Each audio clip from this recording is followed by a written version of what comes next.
And thank you, Josh. For those that don't know, I am in charge of selecting the montage songs and putting that together, and Josh actually selects and cuts the opening songs. So if you hear something you like on either of those, or you hear something you hate on both of those, you now know who to either like or hate as you listen to those things. And Matt, as we've said before, just brings the sex appeal to the podcast, not the editing techniques. But one of these weeks we're gonna have, one of these weeks we're going to have Matt do it. And any negative feedback I will promptly throw in the garbage. So there we go. Where it belongs, right, Josh? There you go. Well, did you guys happen to notice something interesting about the Zombies, Odyssey, and Oracle in terms of the name of the album? It's misspelled. It is misspelled. It is spelled O-D-E-S-S-E-Y as opposed to the O-D-Y-S-S-E-Y that you would expect it to be. And so let's start with a little bit of tidbit right there so you know what's going on. What happened was they had a friend, the band had a friend who took care of making the album cover. He was in charge of doing it. His name was Terry Quirk. He was an art teacher, and he created the piece of art for the album. However, he misspelled Odyssey as O-D-E-S-S-E-Y, and it went out. And so then the band tried to make a cover story that they were actually going for that. You know, like, you know, I always forget the name of it, the thing in Motley Crue over the U that was picked. The umlaut. The umlaut, there we go. That's what I was going for. But yes, in this case, it was not, no matter what you may read, it was not by design. So yes, Odyssey with the E instead of a Y, and Oracle by the Zombies. So the Zombies were an English rock band. I think you guys probably picked that up, right? That they were English. Definitely. And they were formed. Yeah. So Matt's learned a lot. You thought that was the British way of spelling Odyssey, didn't That's you? right. That's right. They do like all the OU stuff, and I thought that. Yeah. Okay. All right. So they're formed in 1960. The original band members are vocalist and keyboardist Rod Argent, who would later form a band that was named Argent. Vocalist Colin Blunstone, drummer Hugh Grundy, bassist Phil Arnold, and guitar player Paul Atkinson. Arnold did not last very long. He basically lost interest in being in the band at around 1962, and he decided he wanted to become a physician, and he was successful at doing that. And so he was replaced by Chris White early in the run. And the rest of the band members would stay as members of the Zombies until they were done. They were originally named the Mustangs, but realized that that name was pretty popular with both a variety of English and American groups. And Arnold, in this case Phil Arnold, the original bassist, shortly before dropping out, suggests the name the Zombies due to the fact that it was novel at that point. Zombies, I guess, were not the thing that they were, they are now in 2020. They were still kind of an underground phenomenon. And so, naming your band the Zombies was considered like a deep reference at that point, which is kind of funny in the modern era. But this was, 1962. So we're talking about 58 years ago, right? Jeez. Yeah, 58 years ago. Wow, that's crazy to think about. Our parents are old. Yes, by extension, we are old. Yeah. So, chew on that for a while. So, basically, they win a beat group competition from the London Evening News, a beat group competition. I looked this up, and it was hard to get an exact description of it, but it seemed to be a group that had rhythmic sounds that also was a group on the come up, so to speak. The most important thing about winning this beat group competition was they got a record contract from Decca Records, which we've talked about on many occasions at this point. Do you guys know some of the acts that have signed on Decca Records that we talked about? Oh, God, I should. James Brown? No, there's one. It's out of England, so it's a lot of English bands. The most notable one we've talked about has been the Rolling Stones. That's right. But you also may remember that the Moody Blues were on Decca as well for a while. Oh, yeah. I So can see what they were going for at Decca. You got it. So the Zombies kind of had an interesting career in that they jumped right out of the gate with probably, along with Time of the Season, which is on Odyssey and Oracle, if you know another Zombies song, you probably know She's Not There. And that was a hit that they had pretty much immediately in their career. It was big enough that they were able to get sort of the British invasion tour to America in 1962-63.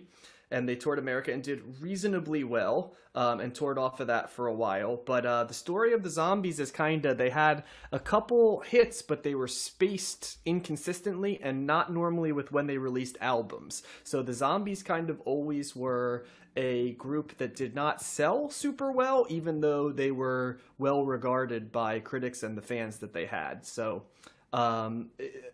long story short, they didn't release their first album, and it was only released in the UK until 1965, and it was called Begin Here, and it's a mix of original songs and R&B covers, as many albums of that time period were, and certainly ones that we've even covered right here. I think the interesting thing is it was never released in the United States as a release. So Odessey and Oracle is actually the only Zombies album that was released in the United States. Success is elusive for them after their first single, and they eventually change labels to CBS Records in hopes that it will spur more success. They record Odessey and Oracle at Abbey Road Studios, the well-known Abbey Road Studios. They couldn't afford session musicians, so they used the Mellotron to basically simulate all the additional instrumentation. And the interesting thing is that a rumor that has been confirmed, so it's not a rumor anymore, is they actually used John Lennon's Mellotron, which had been left in the studio after Sgt. Pepper was recorded. Oh, damn. So they got a little unassisted, maybe even unknown help from John Lennon at that point. By the way, where is that Mellotron right now? Somebody must have that, and it's got to be worth a freaking fortune, right? I can't even imagine both how much that's worth and who owns that right now. So I imagine like some sort of like sheik owns it or something like that. You know? Yeah, exactly. Or like a guy that owns a record company. You know what I mean? It's got to be one of the two, you know? So long story short, this album was released on a very tight budget, and the Zombies basically had to rehearse beforehand because they wouldn't have enough money to do outtakes or unused songs. So they had to go in, kill it, and that was what they were going to do.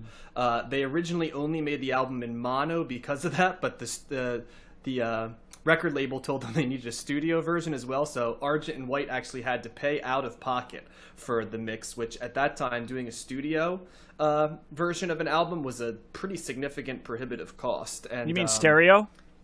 Stereo, I'm sorry, I apologize. Yeah, okay. Stereo version. Yep, that's what I was going for. I apologize for the speaking. No, I just want to make sure. Yeah. So wait, the record company made them do it and made them pay for it? What's up with that? That doesn't make sense. They said that a studio version was required, and it's what they should have done originally, but they obviously were tight on money, so they had to go back in and do it again. Gotcha. And one of the main reasons the Zombies broke up shortly after this album is because success was not coming and money was not coming in. This album was released in April 1968, and it doesn't sell well, and the record label didn't even want to release it in the United States. It really only got released because Al Kooper of the group Blood, Sweat, and Tears, which you may have heard of, basically convinced CBS Records to release it because he just thought it was really good. Al Kooper? Al Kooper, yes. Oh, okay. Yep. All right, that'll pop up later. Okay. All right. So apparently Blood, Sweat, and Tears are at different places. So yeah, so this is in that 1968 era, which is where, some other stuff that we're covering today. Well, no, actually, no. Different time. So I'll be interested to see how that ties in. The Zombies broke up, but then there was some talk about them recording another album in late 1968, but they just weren't able to do it. They did manage to craft together 2 singles that did not sell well. As I mentioned before, Argent ends up creating a short-lived band named Argent, while Atkinson and Grundy both end up working A&R at Columbia Records. Blundstone goes for a solo career and releases some material, and he actually sings in the background for some albums by the Alan Parsons Project. One funny note is that after the Zombies break up, Time of the Season gets a chart life in 1969, and kind of like what we saw with David Bowie, right, in Space Oddity, it starts to chart after the band has moved on from it. In this case, they've broken up, but the Zombies do not decide to cash in on that. They say, we're broken up and we're doing something else. And a bunch of bands start to tour as the Zombies fraudulently, saying that they're the group that did it, even sometimes changing their names to sound like it. And one of the most notorious outlaw groups featured 2 future members of the band ZZ Top. So, how about that? What? Yep. What? Yep. Yes. The bearded guys? Well, they all were bearded, right? So No, that's the drum. The drummer had a mustache, if I'm not mistaken. Okay. It was Well, the there Billy you go. Gibbons and the other guy. But wow, Yes. So there's a little fun fact. they're frauds. It wasn't until the early 90s that some of the Zombies played again, and a version of the band featuring Blundstone and Argent toured and actually recorded an album in 2001, and the Zombies were actually inducted into the Rock and Roll Hall of Fame in 2019, which I did not know. But for a group that had only 2 proper albums, that's quite the feat. So that's a little bit of a that's a little bit of an overview, I think, of the Zombies, and that's really. They kind of came, they made this album, and they left. While they were around 1960, their life as a band was really 1962 till the end of 1968, shortly after this album. I'll be curious to hear what you guys think. Maybe let's start with Matt. What are your thoughts on this album?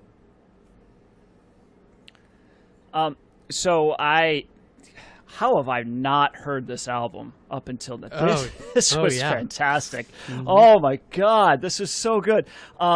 First of all, I did know that they were inducted into the Rock and Roll Hall of Fame. I did see that episode last year.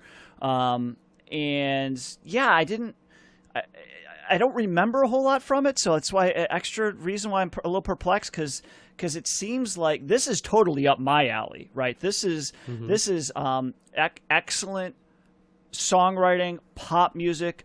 The melodies, the harmonies are just beautiful. This album is right up there with anything for me that the Beatles did, the Beach Boys did, the Kinks did. This is solid grade A songwriting right here. And it's beautiful. It's interesting. It's psychedelic. This is probably, I would say, this is the best psychedelic rock album that we've covered so far, in the various different types, incarnations of psychedelic rock. It's not in your face. It's not like over the top. Right. It's a little bit more subtle, but it's all couched in melody and harmony, in structure. There's the arrangement of the songs, and they're different. It's not all the same. The Mellotron is very heavily it's got to be the Mellotron that you're hearing in every song. So that absolutely makes sense, John. I think it's very interesting that the main single is the last track on the album. Yeah. I mean, how many other big? Because I've known that song for forever, and that was for many, many years. It's a song that would come on the radio. I'd know what it is, but I couldn't have. If you would have paid me $1 million, I couldn't have said, "Oh, that's the Zombies," because I didn't know. So it just seems like this band should have gotten way more credit than it did, and I'm glad that they're in the Rock and Roll Hall of Fame, just because It's just so good. And I think that this also, I would say, seems to highlight what will come down the road later on, particularly like in 90s power pop and pop songs. Like I heard this record, and I don't know if you guys are familiar with the band the Jellyfish, which was a power pop band in the early 90s, but sounds like exactly what the Jellyfish were trying to do. They have to be influences of a band like that, or musicians have loved this album. Yeah, I think a lot forever. of bands have been influenced. Yep. By Yeah, this. I hear like stuff like Matthew Sweet, New Pornographers, Apples in Stereo, the Decemberist Cider. Decemberist, yes, the Butcher Butcher's song Tale. might be my favorite song of this album. That is, what a cool ass song that is, and that's totally something I could see Colin Malloy doing, or at least gaining inspiration from. There's no duds on here. I'm just looking at the track listing right now, and I'm just like, holy cow. Brief Candles, Maybe After He's Gone. Amazing harmonies there. Hung Up on a Dream is just it's like a Beatles song. It's just like it's as strong as any as many Beatles songs, and it's just weird that this is a band that never got its due. And they had to break up because they weren't selling. It's just it's a shame, and I feel like we were robbed, like maybe what else could they have done? If they only had 2 proper albums, what else was in there? And I know they did their own things, but I think that there's certainly something to be said for the combination of the band creating a sound that individuals would not be able to do. But they hit a home run with this record. And I'm blown away. This was fantastic. Yeah. I think historically it's just so interesting that they're such an outlier. They're almost like a one-hit wonder in a way, that this album is so high on the list, and obviously it's very influential, or else it wouldn't be as high. People, you know, obviously have discovered it, and critics, I'm sure, have praised it after the fact. But just the fact that this is such like great pop music, and, you know, for whatever reason, wrong place, wrong time, like things didn't line up when they were around, and they didn't get the hits that a lot of other bands did. You know what a lot of people attributed it to? That they had a less cool vibe. People thought they weren't as cool. You know what I mean? And they also didn't necessarily write singles at the time when that was important in 64, 65. So that's two things that have been credited with being part of why they did not get as much success. Gotcha. Now, I agree with Matt on this album. I love it. I had heard this album before. I actually own it, but I didn't know the history of the band, so I'm glad you gave the overview. I was really surprised that they only really had this album and the other album when I looked at that briefly. And the thing for me about this album is their choruses are like perfectly constructed. They're all very different. That anytime they come in at the song, I feel like they come in at just the right time, and it just like brings a fresh, like, bright sound or something different that you're not used to hearing leading up to it. And every chorus in the song is great. I like how they do little things here and there too. I really like the use of the Mellotron on this album. I think there was bongos on changes that I heard. That was really cool. And I think This Will Be Our Year is probably in one of my favorite songs of all time. It's probably like a perfectly constructed pop song for being like just over 2 minutes. And Emily and I love singing Time of the Season, especially when they do the Mellotron organ breakdown part. I just start dancing like a crazy person when that happens. But yeah, there's no bad tracks on this album. You know, it's like 35 minutes, if that. And it's an album that everybody should. I'm glad, like Matt said, I'm glad the Zombies are in the Rock and Roll Hall of Fame. This is a band that everybody should know, as well as the Beatles and the Kinks and all those other Britpop bands that came over with the British New Wave, British Wave. And yeah, I don't have anything bad to say about this album. Thank you for clarifying why Odessey and Oracle was misspelled. I didn't look it up, and I'm glad there was a reason for that. I can't. John, what do you think? I think I know how you feel about it, but I love this album, and I knew this album quite a bit because my dad is a big fan of the Zombies and will often say that they were an underappreciated band. So as a result, they were on my radar. And I mean, you have to have not been paying attention to any pop culture that talks about the 60s if you're not at least aware of Time of the Season, right? Because that's right up there with Fortunate Son in terms of we need a 60s montage. You know, what are we going to go with? Exactly. Maybe Brown Eyed Girl might be another one, you know, that's that omnipresent. But yeah, it's a great album. I have always, and this is not an original thought, but it was what I thought about this before it. And I've seen it echoed in my research since, so I'll start by saying it's not an original thought, but it's one that came before I knew that it was also other people's thought. I have long thought that this album is like the British version of Pet Sounds. That's what it sounds like to me. Yeah. And it's intricately produced. There's harmonies all over the place. But it's short, right? So it's doing all these complex things and going into psychedelia and all the stuff that, you know, can ruin an album when you're producing it a lot or doing psychedelia, like the stuff.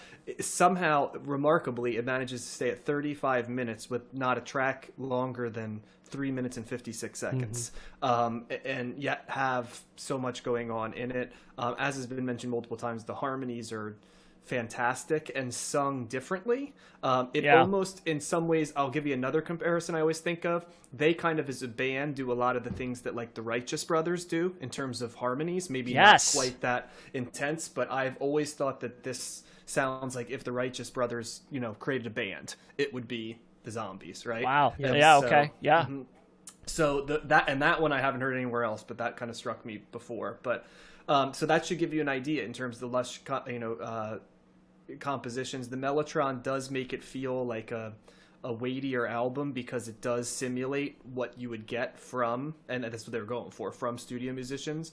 It's remarkable because this was basically designed to be like a last statement of the band that was breaking up, and they did break up pretty much immediately after this. And I think the fact that they had no second act, and really, I mean, I guess you could say they cashed in 2001, but let's be honest, that's not when you're going to make your big money, cashing in, right? So, yeah, it's an excellent album. I think it will be hard for it to not be in my top 10 albums that I do at the end of this, because the songs are just so well written. The lyrics are very good as well. Yeah, it's a strong recommendation. I think I had it as my 6th favorite album we've covered so far, and probably my 3rd or 4th favorite in terms of the episodes we're doing here as opposed to bonus episodes. So yeah, strong recommendation.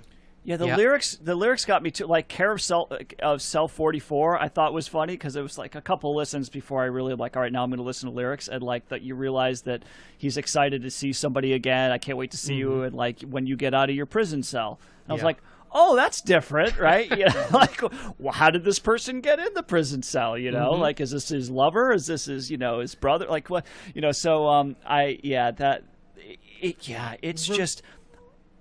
Remember how we said we wanted Leonard Cohen to write about more than just a certain type of love song? Yeah. Like, this is kind of what I was getting at.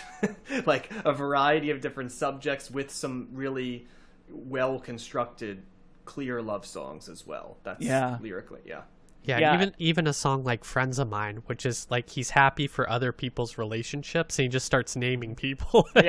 Here's all the people. Yeah. It was like the end of Romper Room when she's like, I see all my friends, and I was waiting. I'm like, is he going to say Matt? And he doesn't. So, you know, unfortunately, I'm not a friend of his. But no, it blows my mind. This is why one of the reasons I'm glad we're doing this, because this is just exposing me to stuff that's like that I should know, right? That's there's some stuff in here that's really in my wheelhouse, and this is absolutely there. It's bouncy. Like I heard Monkeys sounds in here. You know, like John, you're talking about underappreciated bands.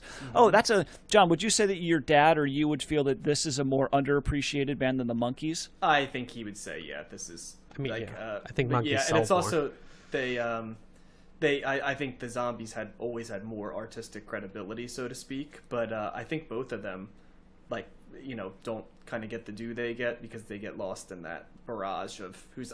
Can I add one other thing too? Because I think you guys made some awesome touch points for people that are familiar with bands from the 90s or 2000s. I kind of mentioned a little bit of Righteous Brothers, a little bit of Pet Sounds.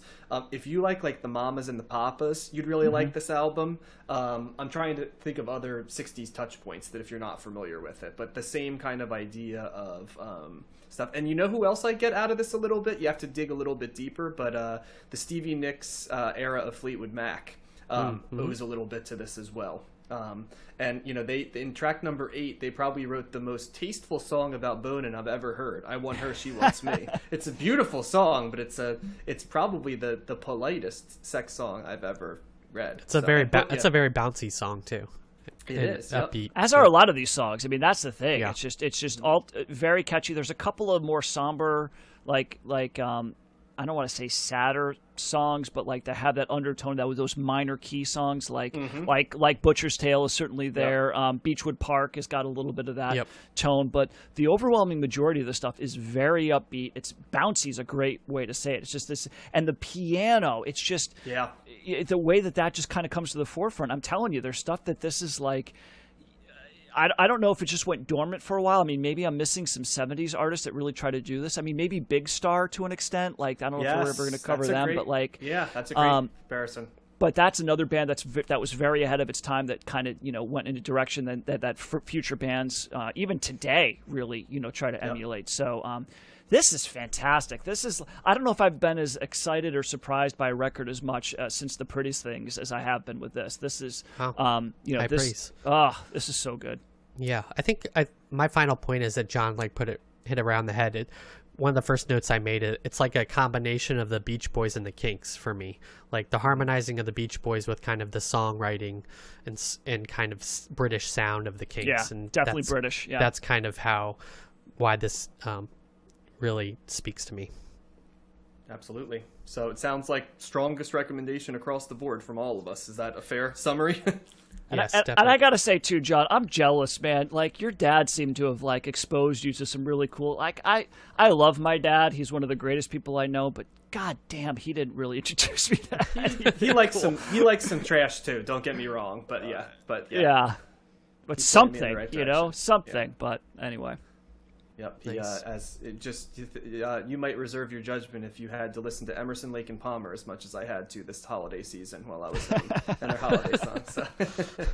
We all have our own little soft spots for stuff that is Yes. not necessarily popular with everybody. So There you go. Well, so I'm so glad everybody enjoyed it because I did as well. I'm not surprised because I knew this one was going to be a stalking horse, a little sleeper in the rotation. And when I picked it originally when we were doing albums, I was looking forward to covering this one with you guys. So glad I was able to spring that on you. And check out the Zombies, Odyssey and Oracle if you're not familiar with it. It's going to be a well-spent 35 minutes. And